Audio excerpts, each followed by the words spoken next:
भगवान शिव ने बताया कि ऐसा कौन फूल सूंघने मात्र से ही स्त्री गर्भवती हो जाती है और उसे पुत्र की प्राप्ति होती है। समय की बात है, भगवान शिव विश्राम कर रहे थे।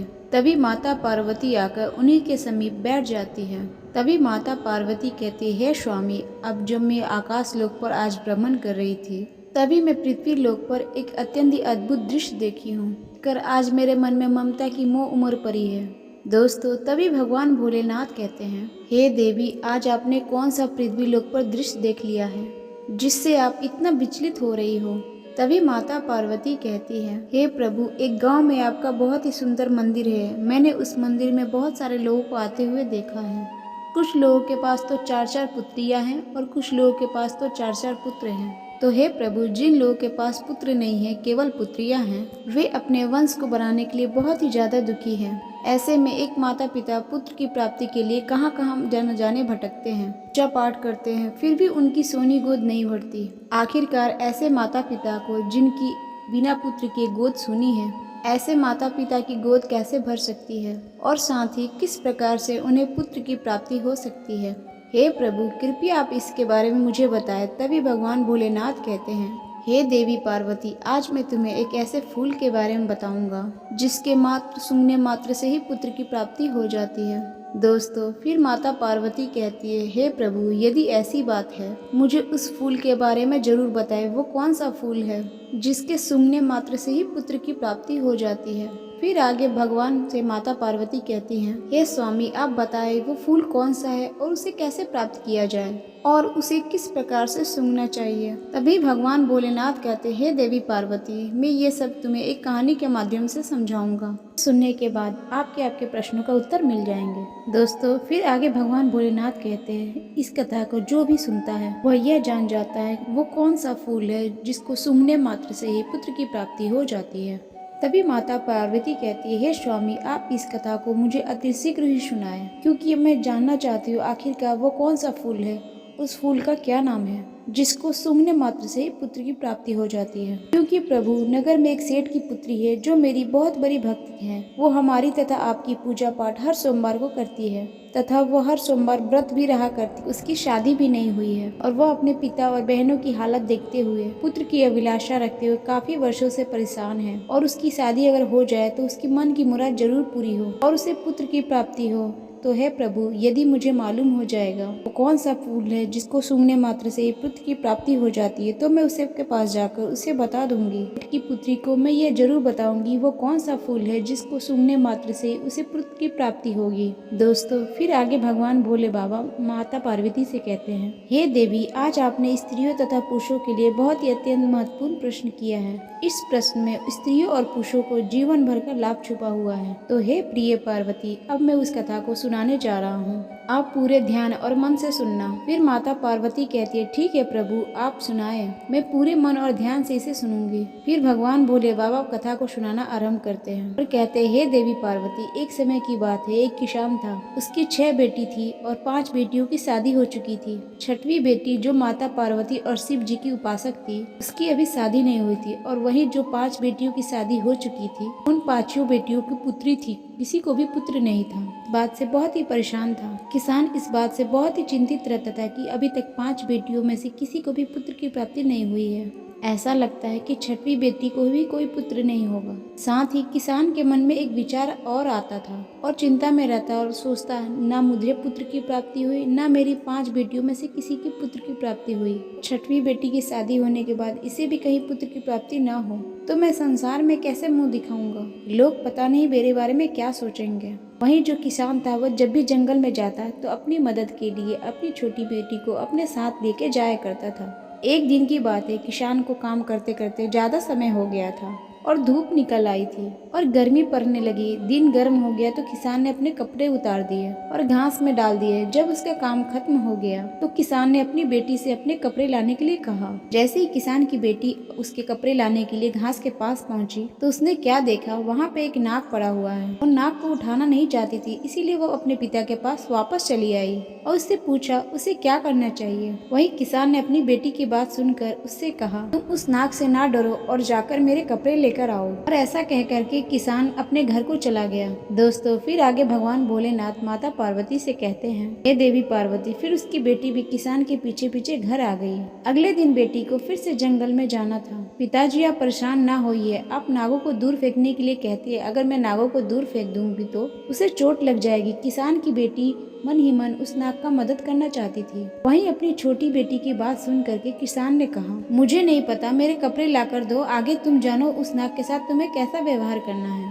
इस प्रकार किसान की बात सुनकर उसकी छोटी बेटी नाग के पास गई और फिर जंगल में उसे वो नाग मिल गया। पास जाकर बोलती है, हे मेरे प्यारे छोटे भाई, क्या तुम मुलायम बिस्तर पर लेटना चाहोगे? वहीं नाग ने किसान की बेटी की ओर उज्जवल और महत्वपूर्ण आंखों से देखा, मानो वो कुछ कहना चाहता हो। इसीलिए किसान की लड़की ने उस जहरीले नाग के भाव को समझकर कुछ खर पतवार इकट्ठा किए, उस नाग के लिए एक अच्छा सा नरम जगह और बिस्तर बना दिए और फिर उस नाग से कहा, तुम इस नरम जगह पर लेट जाओ। जैसे ही उस किसान की लड़की ने उस नाग को उस नरम जगह पर लेटाया, वह नाग किसान की लड़की से कहने लगा, मेरी सेवा में आना चाहोगी? मैं जानता हूँ तुम्हारे पिता जो किसान है वो बहुत ही गरीब है और मुझे वो दूर फेंकवाना चाहते थे ताकि उन्हें उनके कपड़े मिल सके, क्योंकि मैं गर्मी में बहुत ही परेशान हो रहा था। इसीलिए तुम्हारे पिता के कपड़ों में बैठ गया। तुम बहुत ही अच्छी लड़की हो, मैं तुम्हें पसंद करता हूँ। तुम बस हर दिन कुछ घंटे मुझे अपने साथ घुमाने के लिए ले जाना।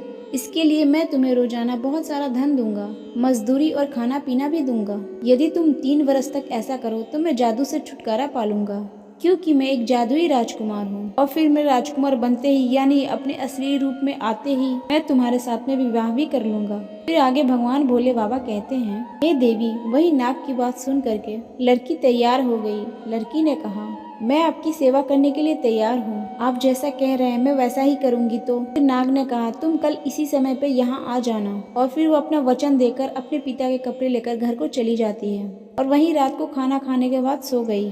फिर वह जब सुबह को उठी तब अपने पिता किसान से कहा, पिताजी मैंने कपड़े आपके लाकर आपको दे दिए हैं। मैंने अभी तक गरीबी देखी है और मैं काफी समय तक घर में रह चुकी हूँ। अब मैं अपनी किस्मत आजमाने दुनिया में जा रही हूँ। आप मुझे जाने की अनुमति देने का कृपया करें। दोस्तों उधर वह किसान अपनी लड़की को कहीं भी जाने की अनुमति नहीं देना चाहता था, क्योंकि वह लड़की नाग को वचन देकर आई थी। इसीलिए उसने अपने पिता से कहा, चाहे उसे भीख ही क्यों ना मांगनी पड़े, मगर अब मैं अपने भाग्य को बदल कर रहूंगी। और ऐसा कहकर किसान की लड़की जो थी वो जंगल में चली गई और जंगल में वो गई, जल्दी ही उसे वही नाग मिल गया।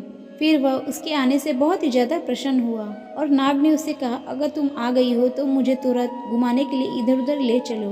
फिर किसान की लड़की ने वैसा ही किया। किसान लड़की ने नाग को अपने पीछे पीछे घुमाने के लिए लेकर चली जाती है। दोस्तों फिर आगे भगवान शिव माता पार्वती से कहते हैं, देवी शाम को घुमाते घुमाते जब पहले दिन का समय समाप्त हुआ तो उस जंगल में एक शानदार महल अचानक से प्रकट हो गया। उस महल में एक बहुत बड़ा कमरा था और उसमें एक बहुत बड़ी मेज थी जो कि खाने पीने के चीजों से सजी हुई थी, जो उस लड़की ने अपने पूरे जीवन काल में नहीं देखी थी।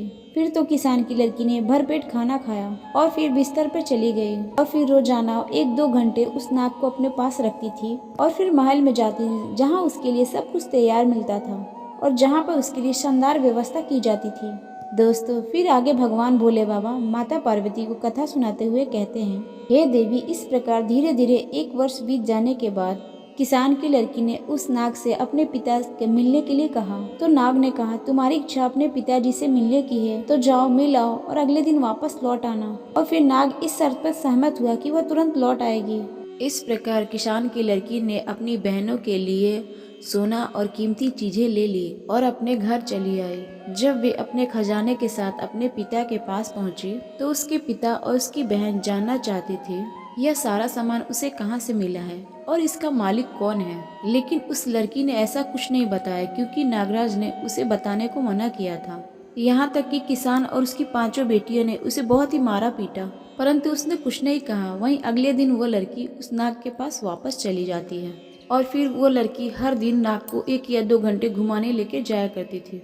इस प्रकार दूसरे वर्ष के अंत में अपने पिता और बहन से फिर से मिलने के लिए वह गई और इसी प्रकार तीसरे वर्ष के अंत में भी वह मिलने गई। जब किसान की लड़की ने नाग को छोड़कर अपने पिता और बहनों के पास तीसरी बार मिलने के लिए आती है तो जाने से पहले नाग ने कहा था, आज तुम तुरंत लौट के आना, कल तक नहीं रुकना। इस प्रकार वह लड़की आने का वचन देकर वो नाग को छोड़कर चली गई। उधर जब वो अपने पिता के पास पहुंची तो उसकी बहन और पिता ने उस बात पे जोर दिया, जो धन वे अपने साथ लेकर आती है, सोना चांदी आदि, उसका असली मालिक कौन है और वह किसके यहाँ पर काम करती है। वहीं उस लड़की ने अपने पिता और बहन से कुछ भी नहीं बताया। किसान ने उसे घर से बाहर जाने देने के से इनकार कर दिया। वहीं किसान की बेटी ने अपने आप को बाहर जाने का रास्ता निकाल लिया। आखिरकार उसने जोर लगाकर खुद को अलग कर लिया, परंतु जब तक वह जंगल में पहुंची तब तक बहुत देर हो चुकी थी। नाग अब वहाँ पे नहीं था। दोस्तों, दुख की बहुत बात यह है कि उसने हर जगह देखा, लेकिन महल भी वहाँ से गायब था और नाग भी वहाँ से गायब था, क्योंकि जब वह दूर थी, यानी जब वो अपने पिता के घर में थी, तो उस नाग के 3 वर्ष पूरे हो चुके थे और 3 वर्ष पूरे हो जाने के बाद उसका जादू टूट चुका था और वो नाग वापस से एक राजा के रूप में बदल चुका था और फिर वो अपने राज्य को वापस चला गया था। उधर वह नाग को जंगल में ना पाकर वो लड़की बहुत ही ज्यादा परेशान हो जाती है और सोचने लगी, शायद मेरे पिता और बहनों ने मुझे घर पे ना रोका होता तो शायद वो नाग आज मेरे पास होता।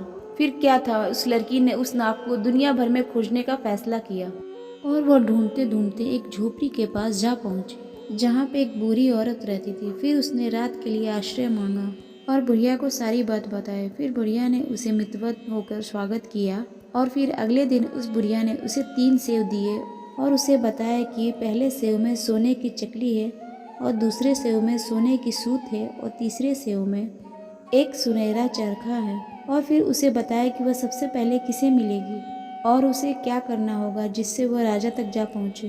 फिर लड़की ने मृत्युपूर्व बुढ़िया को धन्यवाद दिया और फिर आगे निकल गए। इस प्रकार किसान की लड़की ने 3 सेव लेकर आगे जा पहुँची। इस प्रकार कई दिनों के बाद, बहुत दूर चलने के बाद, वह एक कांच के पहाड़ पर जा पहुँची और वह नहीं जानती थी कि वह इसे कैसे पार कर सकती है। पहाड़ में बहुत ही ज़्यादा फिसलन थी, जिसके कारण वह हमेशा नीचे की ओर खिसकती जाती थी।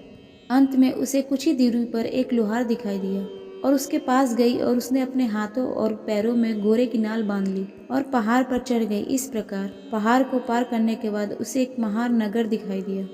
वहीं पर वह राजा रहता था। दोस्तों, ये वही नाग था जिसको वह प्रतिदिन इधर उधर लेकर जाया करती थी।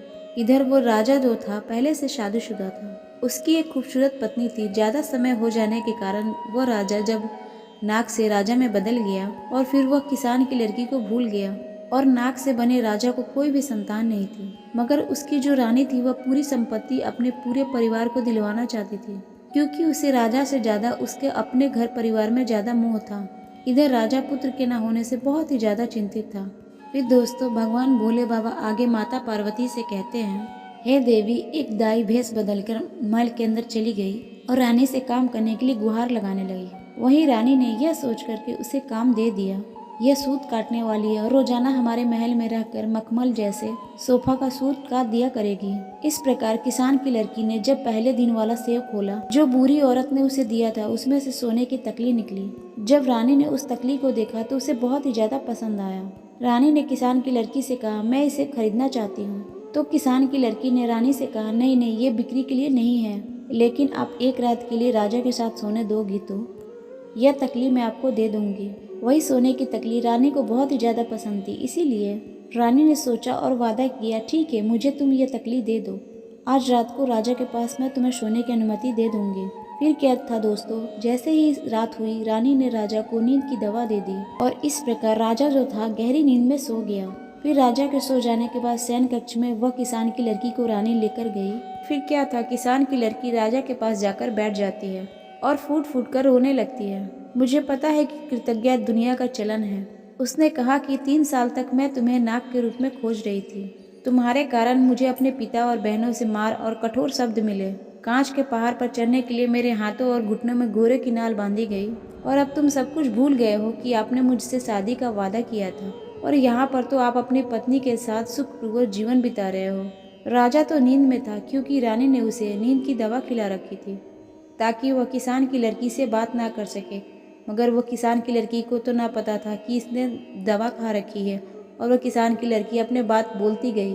मगर राजा सोता रहा, उसे कोई जवाब नहीं दिया और किसान की लड़की यही सोचती रही कि राजा मेरी बात को सुन रहा है लेकिन कोई जवाब नहीं दे रहा है। और इस प्रकार से राजा से बात करते करते सुबह हो गई और फिर रानी आई और किसान की लड़की को राजा के शयन कक्ष से लेकर बाहर निकल गई। राजा इतनी गहरी नींद में था कि उसे कुछ भी समझ में नहीं आया। दोस्तों, फिर आगे भगवान शिव माता पार्वती से कथा सुनाते हुए आगे कहते हैं, हे देवी, इस प्रकार किसान की लड़की ने दुखी होकर दूसरा सेव लिया, उसे तोड़ा और उसमें से सुनहरे धागे की रील निकाली। फिर रानी ने जब उस रील को देखा तो उसने उसकी बहुत ही ज्यादा प्रशंसा की और लड़की से उसे बेचने के लिए कहा। वहीं किसान की लड़की ने रानी से फिर कहा वो एक बार फिर से राजा की मुलाकात उससे शाम को करवा दे तो वह सुनहरे धागे की रील उसे दे देगी। वहीं रानी ने वचन दिया और सब कुछ पहली रात की तरह ही हुआ। राजा नींद की दवा खाने से गहरी नींद में सो रहा था, क्योंकि रानी ने दूसरी रात भी राजा को नींद की दवा खिला रखी थी। उसके कारण राजा को इतनी गहरी नींद आई कि कोई भी रोना धोना और शिकायत राजा को गहरी नींद से जगा नहीं पाई। हालांकि राजा के एक सेवक ने रानी को शयन कक्ष में चरखा लगते हुए देखा था और इसीलिए राजा का जो सेवक था राजा के शयन कक्ष के बाहर चुपचाप खड़ा हो गया और उसने रेशम काटने वाली की सारी बात सुनी। फिर अगले दिन उसने राजा को सब कुछ बताया, जो कुछ भी उसने देखा और सुना था। दोस्तों, फिर आगे भगवान शिव माता पार्वती से कहते हैं, इस प्रकार जब राजा को मालूम पड़ गया मैं जब नाग था, एक लड़की जो किसान की लड़की थी उसने मेरी खूब सेवा की थी और मैंने उसे शादी का वादा किया था। आज वह मुझे ढूंढते हुए मेरे महल तक आ पहुंची है, मुझे उसे ढूंढना चाहिए। लेकिन राजा क्या कर सकता था, सुबह होते ही रानी जो थी राजा को शयन कक्ष से बाहर लेके चली गई थी। इधर तो राजा किसान की लड़की से मिलने के लिए सोच रहा था और उधर किसान की लड़की ने अपना आखिरी सेव खोला, उसमें एक सुनहरा चरखा था। जब रानी ने उस सुनहरे चरखे को देखा तो उसने दासी से कहा यदि उसे सोने के वो चरखा दे देगी तो इस रात भी वो राजा के साथ सोने के लिए देगी। वहीं किसान की लड़की ने मान गई और उस शाम फिर से रानी ने राजा को नींद की दवा खिलाई। लेकिन इस बार राजा सचेत था, राजा को अपने सेवक द्वारा सारी बात मालूम चल चुकी थी। वहीं इस बार राजा ने दवा पीने का केवल नाटक किया, उसने चुपके से दवा को फेंक दिया और फिर सोने का नाटक करने लगा। वहीं जब राजा सो गया तो रानी जो थी किसान की बेटी यानी सूत काटने वाली जो थी राजा के शयन कक्ष में लेकर आई। लड़की उदास होकर राजा के शयन कक्ष के पास जाकर वहीं बैठकर फूट फूट कर रोने लगी। अब मुझे पता चला है कृतज्ञ दुनिया का चैन है। 3 साल तक तुम्हारे खातिर मुझे अपने पिता और बहनों से कठोर शब्द सुनने पड़े और मार भी खाने पड़े। कांच के पहाड़ पर चढ़ने के लिए मेरे घुटने और हाथों में नाल बनी हुई थी घोड़े की, और तुम ये सब कुछ भूल गए और रानी के साथ सुख का जीवन व्यतीत कर रहे हो। अब मेरा क्या होगा भगवान। फिर आगे भगवान शिव कहते हैं माता पार्वती से, हे देवी, इस बार राजा चुपचाप सब बात सुनता रहा, लेकिन वह सोने का नाटक करता रहा। वहीं राजा ने मन में विचार किया कि एक मेरी रानी वह है जिसे मैं इतना प्यार करता हूँ और वो मेरी संपत्ति को अपने मायके वालों को देना चाहती है और मेरी सम्मान तक नहीं करती, और एक ऐसी लड़की गरीब किसान की है जो मुझे ढूंढते हुए यहाँ तक आई है और जब मैं नाग के रूप में था तो मेरी जी जान से सेवा भी की है। फिर राजा ने ऐसा सोच करके अगले दिन एक बड़े ही उत्सव का आयोजन किया और रेशम काटने वाली महिला को यानी किसान की बेटी को अपनी दाहिनी ओर बैठने के लिए आमंत्रित किया और फिर भरे दरबार में राजा ने किसान की लड़की से शादी किया और फिर सभी ने भोज ग्रहण किया। वहीं शादी होने के बाद पहली रात को जब किसान की लड़की सो रही थी, वो लक्ष्मी जी की उपासक थी और पुत्र की कामना लेकर वो रात को सो रही थी। उसी समय लक्ष्मी जी उसके सपने में आई और कहा, बेटी तुम चिंता मत करो, आज तुम्हें मैं ऐसे फूल के बारे में बताती हूँ। इस फूल को मासिक धर्म खत्म होने के बाद जो भी स्त्री फूल को सूंघ लेती है और सूंघने के बाद मिलन करती है और जब गर्भ धारण करती है तो निश्चित ही उसे पुत्र की प्राप्ति होती है। वहीं माता लक्ष्मी जी ने किसान की लड़की से आगे कहा, हे देवी, शाम को सूर्यास्त के समय बगीचे के उत्तर पूर्व कोने में लाल रंग का गुलाब और सफेद कलर का गुलाब पूर्ण रूप से विकसित हो और सुंदर हो, उसे एक थाली से ढक देना चाहिए। अगली सुबह सूर्योदय के समय उसे हटा देना चाहिए और फिर लाल गुलाब को सक करके पति के साथ सोने से पुत्र की प्राप्ति एवं सफेद कलर के फूलों को सूंघने से पुत्री की प्राप्ति होती है। दोस्तों, फिर आगे भगवान शिव माता पार्वती से कहते हैं, हे देवी, आप उस अपने भक्त को बता देना, उसे ऐसा ही करना है। यदि उसे पुत्र चाहिए तो लाल गुलाब को सूंघना है, लेकिन ध्यान में ये रहे कि धोखे में दोनों गुलाबों को नहीं सूंघना है। दोस्तों, इस प्रकार किसान की लड़की ने अपने सपने वाले बात को राजा को बतलाई। फिर राजा ने अपने सुंदर से बगीचे में सफेद गुलाब और लाल गुलाब लगवाया। फिर उस पौधों पर जब फूल आया तो राजा ने सफेद फूल वाली टहनी ली और लाल फूल वाली एक टहनी ली और रात में उसे दबा दिया। वहीं सुबह रानी ने मासिक धर्म से निवृत्त होकर के स्वच्छ होने के बाद लाल रंग के फूल सूंघे और फिर राजा के साथ संबंध स्थापित किया। जिसके कारण रानी को गर्भ धारण हुआ और समय पूरा होने के बाद रानी को एक सुंदर पुत्र की प्राप्ति हुई। फिर क्या था, राजा ने खुशी के मारे पूरे नगर में नगाड़े बजवा दिए। इतना ही नहीं, किसान की लड़की ने किसान को यानी अपने पिता को यह बात बताई और अपनी बहनों को भी यह फूल वाली बात बताई। यहाँ तक कि राजा की पहली रानी को उसने यह फूल सूंघने वाली बात बताई। फिर तो क्या था, सभी को पुत्र की प्राप्ति हुई और फिर जिसने पुत्री की कामना की उसे पुत्री भी प्राप्त हुई। दोस्तों, फिर आगे भगवान शिव माता पार्वती से कहते हैं, हे देवी, इस प्रकार से उनके घर में सुख की अनुभूति होने लगी। इस प्रकार से उनके घर में खुशियों का माहौल छा गया और सभी को पुत्र की प्राप्ति हो गई। दोस्तों, अगर आपको यह कहानी पसंद आई होगी तो इस वीडियो को लाइक करें और कमेंट्स बॉक्स में हर हर महादेव जरूर लिखें।